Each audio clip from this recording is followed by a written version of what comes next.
আসসালামু আলাইকুম। Hello viewers, আপনারা সবাই কেমন আছেন? আশা করি যে যেখানে থাকেন সকলেই ভালো আছেন। আলহামদুলিল্লাহ, সকলের দোয়ায় আমি অনেক ভালো আছি। আজ আমি প্রতিবারের মতন আরও একটি নতুন রেসিপি নিয়ে শেয়ার করছি। আজকের রেসিপিটি হলো আমার শিম ভর্তা। তাই এই শিম ভর্তাটা আমি কিভাবে বানিয়েছি, কি কি উপকরণ লেগেছে আমার শিম ভর্তাটা বানানোর জন্য, তাহলে চলুন আপনাদেরকে দেখিয়ে দিই সবগুলা উপকরণ। তাহলে কথা না বাড়িয়ে আমরা মূল উপকরণে চলে যাই। এই ভর্তাটা বানানোর জন্য কি কি উপকরণ লেগেছে এখানে আমার লেগেছে কিছু শিম লেগেছে। শিমগুলোর আমি দুই সাইডে যে আঁশটা আছে ওই আঁশটুকু ফেলে দিয়েছি, ফেলে ভালোভাবে ধুয়ে রেখেছি। এই তো দেখতে পাচ্ছেন সাইডে যে আঁশটা আছে ওইগুলো আমি ফেলে দিয়েছি। তাই এগুলো আমি একটু সিদ্ধ করে নিব। আর এখানে আমার কিছু কাঁচামরিচ লেগেছে, আর লেগেছে পেঁয়াজ কুচি, ধনিয়া পাতা কুচি, আর লেগেছে এখানে আস্ত রসুন। মরিচটা আমি একটু বাড়িয়ে নিয়েছি কারণ মরিচটা তেমন একটা জাল নয় এজন্য। তাই এখানে একটা কড়াই নিয়েছি, কড়াইয়ের মধ্যে আমি শিমগুলা দিয়ে দিয়েছি। শিমগুলা তো 5 মিনিটের জন্য ঢাকনা দিয়ে ডেকে রাখবো। ততক্ষণে আমি আপনাদের সাথে পরবর্তীতে শেয়ার করব, কারণ চুলাটাও অন করে দিয়েছি। শিমগুলা সিদ্ধ হতে থাকবে। আরও একটা কড়াইয়ে আমি যে কাঁচামরিচগুলো রেখেছি ওই মরিচগুলোও সিদ্ধ হতে দিব, কারণ কাঁচামরিচগুলো আমি সিদ্ধ করে নিব।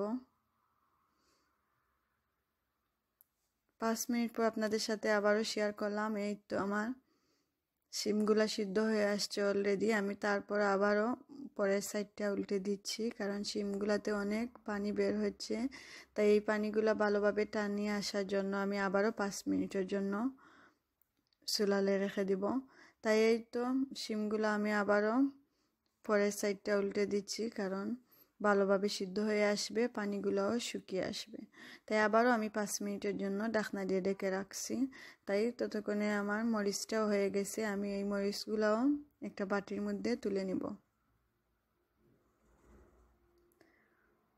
আপনারা চাইলে কাঁচামরিচগুলো ছোটো ছোটো করে কেটে দিতে পারবেন, কারণ ওইভাবে দিলে আমি মনে করি খুবই ভালো একটা টেস্ট দেয় ভর্তাতে। এর জন্যই ওইভাবে দিলে খুবই ভালো হয়। আমি আরও একবার খেয়েছি, খুব ভালো লেগেছে। তাই ভাবলাম আজকে আবারও এই রেসিপিটা বানিয়ে নিব, আপনাদের সাথেও শেয়ার করা হয়ে যাবে। তাই এখানে আমি পেঁয়াজ কুচিটাও দিয়ে দিয়েছি, কারণ পেঁয়াজ কুচিটা আমি তেল ছাড়া আমি একটু ভেজে নিব হালকা। এই তো আমার আর ভেজে নিব না, কারণ আগুনটা অফ করে দিয়েছি। পেঁয়াজের যে পানিটা আছে ওই পানিটা জাস্ট শুকিয়ে আসার জন্য আমি এখানে দিয়েছি, তেমন একটা পেঁয়াজটা ভাজা নিয়েছি না। আর তো এখানে 5 মিনিট পর আবারও শেয়ার করলাম। 5 মিনিট পর দেখতে পাচ্ছেন আমার শিমগুলা সিদ্ধ হয়ে আসছে। পানিগুলা যে আছে কড়াইয়ে পানি একটু নাই, সবগুলো পানি শুকিয়েও আসছে। অলরেডি আমার শিমটাও হয়ে গেছে। তাই আমি চুলাটা অফ করে দিব। তাই চুলাটা অফ করে দিয়েছি। এখানে আমি কিছু রসুন যে দিয়েছি, আস্ত রসুন, ওগুলাকে আমি চুলা অন করে একটু হালকা পুড়ে নিলাম। তাই পুড়ে নিলে রসুনটা তখন যে ভর্তাটা দিব, ভর্তার যে একটা ফ্লেভার আছে, খুবই একটা ফ্লেভার দেয়, খেতেও খুবই ইয়াম্মি লাগে। তাই আমি আবারও উল্টে দিচ্ছি যে রসুনগুলা পরের সাইডটাও হবে। এই তো আমার রসুনগুলাও পুরো হয়ে গেছে। আমি চুলাটা অন করে দিয়েছি, ওগুলো আমি একটু তুলে নিব। রসুনগুলাও আমার তুলে নেওয়া হয়ে গেছে। এক্ষুনি আমি শিমগুলাও একটা প্লেটের মধ্যে তুলে নিব।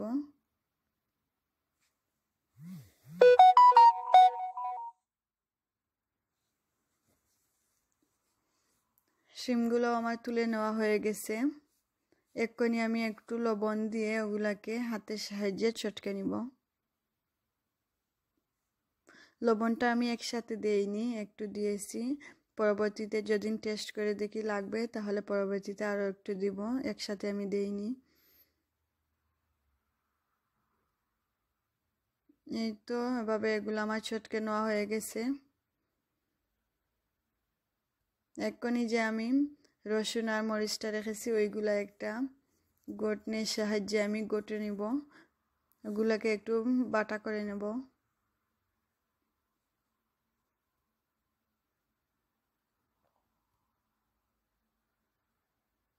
এই তো এগুলোও আমার বাটা হয়ে গেছে। এগুলোও আমি এক্ষুনি তুলে নিব, নিয়ে শিমের মধ্যে দিয়ে দিব।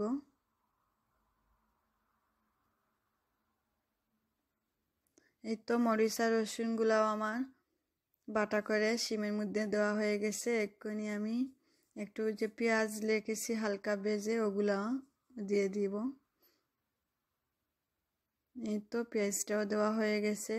এক্ষুনি একটু ধনিয়া পাতা কুচি দিব। ধনিয়া পাতা কুচি দেওয়ার পর আমি ওগুলাকে ভালোভাবে আবারও একসাথে অ্যাড করে নিব। আর হালকা একটু লবণ দিছি, আগে আমি একসাথে দেইনি, এক্ষুনি আরও একটু দিয়েছি। দিয়ে ওগুলো আমি আবারও ভালোভাবে সবগুলো উপকরণ একসাথে অ্যাড করে নিব। এই তো আমার অ্যাড করা হয়ে গেছে। আপনারা দেখতে পাচ্ছেন আজকের আমার এই রেসিপিটা কেমন হলো। আপনারাও এভাবে বাসা ট্রাই করে দেখতে পারবেন, খুবই ভালো একটা ইয়াম্মি রেসিপি। এই তো আমার আজকে শিম ভর্তাটা অলরেডি হয়ে গেছে। আপনাদের যদি আমার এই রেসিপিটি ভালো লাগে তাহলে লাইক কমেন্ট ও শেয়ার করতে ভুলবেন না প্লিজ। আর যদি আমার এই রেসিপিটি ভালো লাগে তাহলে সাবস্ক্রাইব করতে ভুলবেন না। আর যারা অলরেডি সাবস্ক্রাইব করে পাশে আছেন তাদেরকে অসংখ্য ধন্যবাদ। এই তো আমার আজকের এই রেসিপি। ততক্ষণে আপনারা সবাই ভালো থাকবেন। আগামীতে আপনাদের সাথে আবারও নতুন কোনো রেসিপি নিয়ে শেয়ার করব।